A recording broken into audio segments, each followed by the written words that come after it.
Hello guys, welcome back voice of shadow. இன்றைக்கி நம்ம என்ன பார்க்க போகிறோம்னா டான்ஸ் வாட் இந்த நைட் அப்படிங்கிற மாங்கால நெக்ஸ்ட் எபிசோடை பற்றி தான் நம்ம பார்க்க போகிறோம். இதோட ஃபஸ்ட்டு 2 எபிசோடு பார்க்கலன்னா போய் பார்த்துக்காங்க. அப்போ தான் நம்ம போகிற கண்டென்ட் வீடியோ உங்களுக்கு புரியும். சரி வாங்க, ரொம்ப பேசுறது இன்றைக்கான எபிசோடுக்குள்ளே நம்ம போவோம். இப்போ என்னென்னா ஸ்டார்டிங்கில், அதாவது நம்ம ஹீரோ வந்து சொல்லி ஒரு அந்நியர் பர்சன் நான் பார்க்கும்போது நான் கவனமாக இருக்காமல் நான் எப்படி இருப்பேன் அப்படின்னு சொல்லி நம்ம ஹீரோ வந்து சொல்லிக்க வந்துருப்பாங்க. அப்படின்னு நம்ம ஹீரோ வந்து அவன்கிட்ட பார்த்து அப்படியே அதாவது அந்த பெர்லினோட ஓனர்கிட்ட பார்த்து சொல்லியிருப்பா.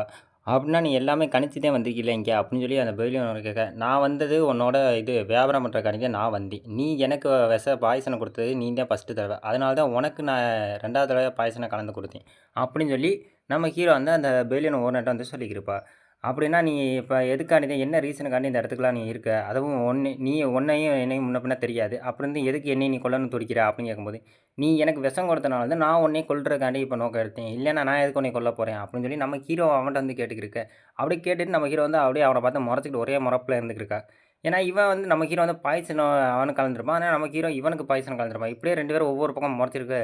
சரி என்னதான் இருந்தாலும் என்னை நீ உயிரோடு விட்டினா உனக்கு ஒரு சீக்கிரமான விஷயம் சொல்கிறேன். அதாவது நீ என்னை இப்போ உயிரோடு விட்டினா நான் பிளட் கிளாண்டை பற்றி இந்த விஷயத்தெல்லாம் சொல்ல மாட்டேன், இல்லைனா என்னை நீ கொண்டுட்டினா இந்த பிளட் கிளானுங்கிற இந்த விஷயம் போயிடும், அப்புறம் உனக்கு தான் பின்னாடி பிரச்சனை நிறையா வரும் அப்படின்னு சொல்லி இந்த பெர்லின் ஓனர் வந்து சொல்லிக்கிருந்துருப்பான்.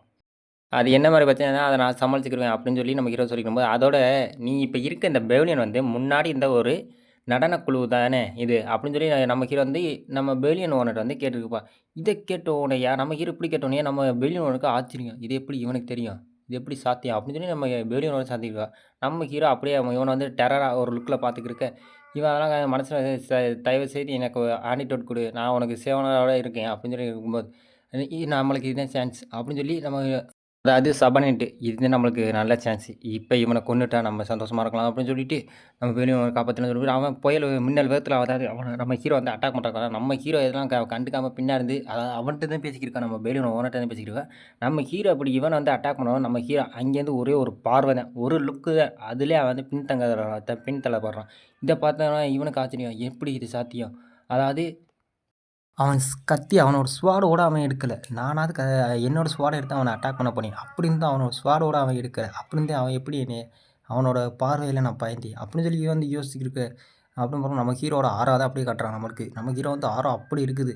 இதை பார்த்து இவங்க நடுங்கி நிற்கணுக்கான்.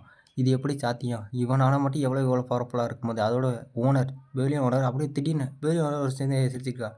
நீ என்னை தாக்க முயன்ற, அது எனக்கு நல்லா தெரியுது, ஆனால் அவனோட தாக்கம் நல்லா தான் இருந்துச்சு அப்படின்னு சொல்லும்போது, என்னது நல்லா இருந்துச்சா, இவன் எப்படி அசால்ட்டியமாக சொல்கிறான் அப்படின்னு, எனக்கு நீ டைம் கொடுத்தது ரொம்ப தேங்க்ஸ் நண்பா அப்படின்னு சொல்லிட்டு இவன் வந்து, அதாவது பெர்லின் ஓனர் வந்து நம்ம ஹீரோ வந்து கத்தியால் குத்த போகிறான். பெர்லின் ஓனர் மாஸ்டர் ஏன் இப்படி பண்ணி அப்படின்னு சொல்லி நம்ம சபனேட் கேட்டுக்க, நம்ம இங்கே ஓனரா இதோட நீ செத்தடா அப்படின்னு சொல்லிட்டு இவனை வந்து கத்தியை அதை வச்சு கொண்டுருவான் அப்படின்னு சொல்லிட்டு அவனோட ஸ்வாட் எடுத்து அவன் அட்டாக் பண்ண வந்துருக்கும்போது நம்ம ஹீரோ இதெல்லாம் பார்த்துட்டு நம்ம ஹீரோ சும்மா ஆடுவானா கண்ணில் அவனோட ஸ்வாடை எடுக்கிறான். அவனோட ஸ்வாட் எடுத்து 2 ஒரே ஸ்லாஷ், அதாவது ஒரு ஸ்லாஷ் விட்டோன்னா அவன் வந்து துண்டா, அதாவது கழுத்து கை வேற கால் வேறு துண்டாக போயிடுது.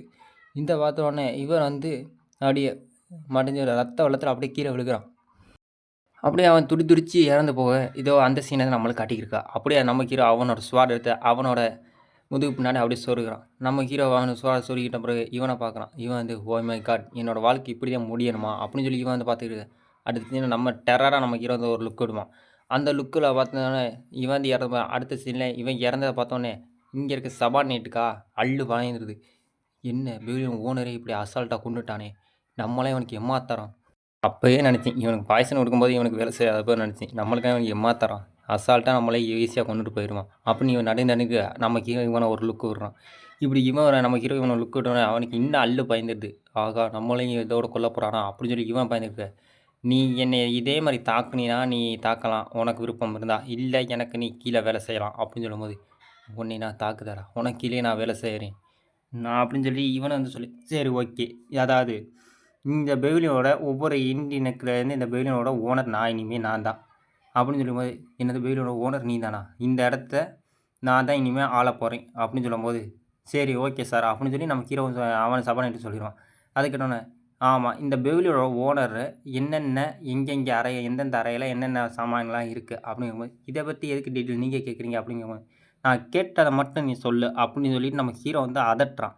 இப்படி அதட்டின உடனே நம்ம ஹீரோ அப்படி அதட்டினோட அவனுக்கு கொஞ்சம் அள்ளு பயந்து போயிட்டு, சரி சார், இங்கே ஒரு சில நாணயங்கள் அதாவது செல்வாக்கு, அறைகள், பொருட்கள், அது மாதிரி பணங்கள் நிறையா இருக்குது அப்படின்னு இவன் சொல்லியிருக்கான். சரி அந்த அறைக்குள்ள சாவியெல்லாம் உன்ட்ட தானே இருக்கும் கண்டிப்பா. சரி அப்போனா இந்த இதை நீ எடுத்துக்க அப்படின்னு சொல்லி நம்ம ஹீரோ ஒரு ஆன்டிடோட் மாதிரி ஒன்று தூக்கி போடுவான். இந்த மருந்து பாலை பார்த்து அவன் பிடிச்சிட்டு இது என்னது இது அப்படின்னு அவன் வந்து முழிச்சுக்கிட்டே இருப்பான். நான் உன்னையே நம்ப முடியாது. நீ எனக்கு கீழே வேலை செஞ்சாலும் நான் எப்படி உன்னை நம்புறேன்? நீ பின்னாடி இருந்து தாக்குறதுக்கு நீ நிறைய முயன்றுருக்க அப்படின்னு சொல்லும்போது, என்ன இவர் என்ன என்னை நம்பிக்கையா? சரி இது நம்மளுக்கு இருக்க சான்ஸ் 2வது சான்ஸ் அப்படின்னு சொல்லிட்டு, நம்ம இந்த மருந்த எடுத்து அப்படியே அவன் சாப்பிடணும்னு தோணிட்டான். நம்ம ஹீரோ அத பார்த்துட்டு ஓகே இவன் கரெக்ட்டா இருப்பான் அப்படின்னு சொல்லிட்டு நம்ம ஹீரோ மனசுல நினச்சுக்கிருக்கா. அடுத்த சீன்ல இவனா அந்த ஆன்டிடோட்ட வாய்க்குள்ள அப்படியே எடுத்து முழுங்கிடுறான். அப்படியே முழுங்குன பிறகு அடுத்த சீன்ல நம்ம திரும்பி நம்ம ஹீரோவ தான் நமக்கு காட்டுவான். நம்ம ஹீரோ வந்து பார்த்துட்டு இருப்பான். சரி இவன் நல்லவன் தான் அப்படின்னு சொல்லிட்டு நம்ம ஹீரோ இருக்கான். சரி இந்த சாவியோட அறையெல்லாம் எடுத்துட்டு வா. அதாவது இந்த அறைக்குள்ள சாவியெல்லாம் எடுத்துட்டு வா. சரிங்க மாஸ்டர் அப்படின்னு சொல்லிட்டு இந்த சாவிலாம் நீ எடுத்துட்டு வர முடியுமா? அப்படின்னு கேட்கும்போது, ஓகே அரசே அப்படின்னு சொல்லிட்டு நான் கண்டிப்பா உங்களுக்காண்டி எடுத்து வரேன்னு சொல்லிட்டு நம்ம ஹீரோவுன்னு அவனுக்காண்டி அந்த சாவிலாம் எடுத்தாந்து நம்ம ஹீரோ முன்னாடி இருப்பான். சரி அப்படின்னு சொல்லிட்டு நம்ம ஹீரோ இருக்கான். அந்த சாவிலாம் எடுத்து நான் போய் தொறந்து பார்க்குறேன் அப்படின்னு சொல்லிட்டு நம்ம ஹீரோ வந்து சரி ஓகே அவனுக்கு சொல்லிட்டு அவன் வந்து சாவி குடுத்துருவான். அந்த சாவிய எது நம்மளுக்கு இப்போ ரீசனா காட்டுவான். அதாவது மொத்தம் 6 சாவிகிட்ட 7 சாவிகிட்ட காட்டியிருப்பான். இந்த 7 சாவியில ஒவ்வொரு அறையில ஒவ்வொரு சாமான்கள் இருக்கும் அப்படின்னு சொல்லிட்டு இருக்கும்போது, சரி இந்த சாவிய வச்சு நான் போய் தொறந்து பார்க்குறேன். அதுவரைக்கும் நீ இந்த இடத்த கிளீன் பண்ணு. இந்த இடத்த நீ கிளீன் பண்ணி போட்டுரு அப்படின்னு சொல்லும்போது, சரிங்க அரசே அப்படின்னு சொல்லிட்டு நான் இவன விட்டுருவான். அதாவது சவன எடுத்து நான் கிளீன் பண்ணி போட்டுக்கிறேன் அப்படின்னு சொல்லிட்டோம். இப்போ நம்ம ஹீரோ அந்த சாவி எடுத்து அதாவது அறைய தொறக்காண்டி அது அறைய தொறக்க உள்ள போயிருப்பா. நீ இந்த இடத்த கிளீன் பண்ணி வச்சிருவேன் நான் நம்புறேன் அப்படின்னு சொல்லி சரி கண்டிப்பாக நான் இன்னைக்கு திரும்பி வரக்குள்ள இந்த இடத்த நான் கிளீன் பண்ணுவேன். யாரும் இங்கே எல்லாரும் வாங்க இந்த இடத்த கிளீன் பண்ண சொல்லும்போது, சரி அப்படின்னு சொல்லிட்டு எல்லாரும் கிளீன் பண்ணுறதுக்கு எனக்கு எல்லாரும் மண்டிடுறா. அதாவது இப்போதைக்கு நம்ம ஹீரோ அந்த பெவிலியனோட ஓனரு. இதை பார்த்தோன்னே இவனுக்கா சரி இவன் எப்படி இருந்தாலும் வருங்காலத்தில் ரொம்ப ஸ்ட்ராங்காக தான் வருவான் இன்னும் அப்படின்னு சொல்லிட்டு நம்ம இவன் சபாநாயகர் நினச்சிட்டு இருக்கான். அடுத்த சீன் சபாநாயகர் எல்லாரும் உசி போயிருக்கா. சரி வாங்க இந்த இடத்த நம்ம எல்லாரும் க்ளீன் பண்ணுவோம்னு சொல்லிட்டு எல்லாரும் வந்து க்ளீன் பண்ணிக்குவான். நம்ம ஹீரோ அடுத்த அறையை திறந்து அதுக்கு இருக்க சாமான்லாம் பார்த்துக்கிருக்கான் நம்ம ஹீரோ அறையை திறந்துட்டு உள்ளே இருந்திருப்பான். நம்ம ஹீரோ ஒவ்வொரு அறையை செக் பண்ணி பார்ப்பான். இதெல்லாம் ரொம்ப பழமையான பொருட்களாக இருக்குது, காசு விலையாக போகும். அதோட இது அடுத்த சீனில் நம்ம ஒரு கிழங்க பார்த்துருவோம் நம்ம ஹீரோ. இந்த கிழங்கு ரொம்ப பழமையான கிழங்கு. இப்போதைக்கு யூஸ்ஃபுல்லாக தான் இருக்குது. இதை விற்றா ரொம்ப பொற்காசில் நம்ம சம்பாதிக்கலாம் அப்படின்னு சொல்லி நம்ம ஹீரோ வந்து மனசில் நினச்சிக்கிறக்க ஒரு அடுத்த சீனில் அந்த பெவிலியனை நம்மளை காட்டியிருக்கா. இந்த பெவிலியனும் முன்னாடி அது டான்ஸ் ஸ்கூல் இருந்தது. இப்போ இது பெவிலியனாக மாறி இருக்கு. அடுத்த சீனில் நம்ம ஹீரோ வந்து கல்டிவேஷன் பண்ணிக்கிருப்பா. நம்ம ஹீரோ வந்து கல்டிவேஷன் பண்ணியிருப்பா. அதான் மாஸ்டர் மாஸ்டர் அப்படின்னு சொல்லி ஒரு குரல் கேட்டுருக்கு. யார் உள்ள வா அப்படின்னு நீங்கள் கல்டிவேஷனில் இருக்கீங்களா சும்மா ஃப்ரீயாக இருக்கீங்களா சும்மா தான் இருக்கீங்க வா உள்ள அப்படின்னு சொல்லி நம்ம ஹீரோ வந்து கூப்பிட்டுப்பா. உள்ளே வரலாம் நீ அப்படின்னு சொல்லி நம்ம ஹீரோ வந்து சொல்லியிருப்பான். அதே மாதிரி அவனும் உள்ளே வந்திருப்பான். அவள் நம்ம ஹீரோவை பார்த்துருப்பான். நம்ம ஹீரோ வந்து கல்டிவேஷன் பண்ணியிருப்பா. அடுத்த சீன் இவன் பார்த்துக்குவான். நீங்கள் கல்டிவேஷன் பண்ணிக்கிறீங்களா அப்படின்னு தான் நான் வெளியே நின்றுப்பேன் அப்படின்னு பரவாயில்ல நீ என்ன ரீசன் சொல்ல அப்படின்னு. அதாவது நான் உங்களை இனிமேல் எப்படி கூப்பிட்டுக்கிறது அப்படிங்கும்போது நீ எப்போது மாதிரி என்னை மாஸ்டர்னே கூப்பிடலாம். இந்த பெவிலியனில் இருக்க எல்லாருமே இப்போ கிளம்புறாங்க.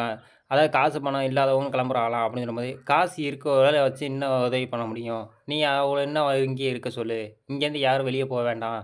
நான் இந்த பெவிலியனோட ஓனராக இருந்தாலும் நான் அவளை தான் இது முரண்பட மாட்டேன். இங்கே நீ சில பேர் வாழலாம் அப்படின்னு சொல்லிக்கும்போது காசு இல்லைனா பரவாயில்ல அவளுக்கு இருக்க காசை வச்சு வாழ சொல்ல அப்படின்னு சொல்லி நம்ம ஹீரோ வந்து சொல்லியிருப்பாங்க. நம்ம ஹீரோ அப்படி சொன்னோன்னே இவனுக்கு ஆச்சரியம். இவன் பெவிலியனில் நான் பண அந்தஸ்து தான் பார்த்துக்கிருக்கான். நான் பெவிலியனோட நல்ல நிலைமை கொண்டு வருவான்னு பார்த்தா இவன் பண அந்தஸ்து தான் பார்த்துக்கிருக்கான் என்ன அப்படின்னு சொல்லி இருக்கும்போது நான் அவளை நான் சொன்னது உனக்கு ஞாபகம் இருக்கா இல்லையா அப்படின்னு சரி மாஸ்டர் அப்படின்னு சொல்லி நம்ம இவனை வந்துட்டுப்பான். அதோட இந்த எபிசோட் ஆனால் முடியுது. அதோட நம்ம வீடியோ வந்து லைக்கு கமெண்ட்டை நீங்கள் பண்ணிட்டு போகலாம். முடிஞ்ச அளவுக்கு சில பேர் தான் பண்ணுறீங்க. எல்லோரும் பண்ணிட்டு போனால் நல்லாயிருக்கும். அப்போ தான் அடுத்தடுத்து எனக்கு வீடியோ போனால் இன்ட்ரெஸ்ட்டாக இருக்கும். சரி ரொம்ப பேசிக்கிருப்பேன். அடுத்த எபிசோடில் நம்ம சந்திப்போம். அது வரைக்கும் பாய் கைஸ்.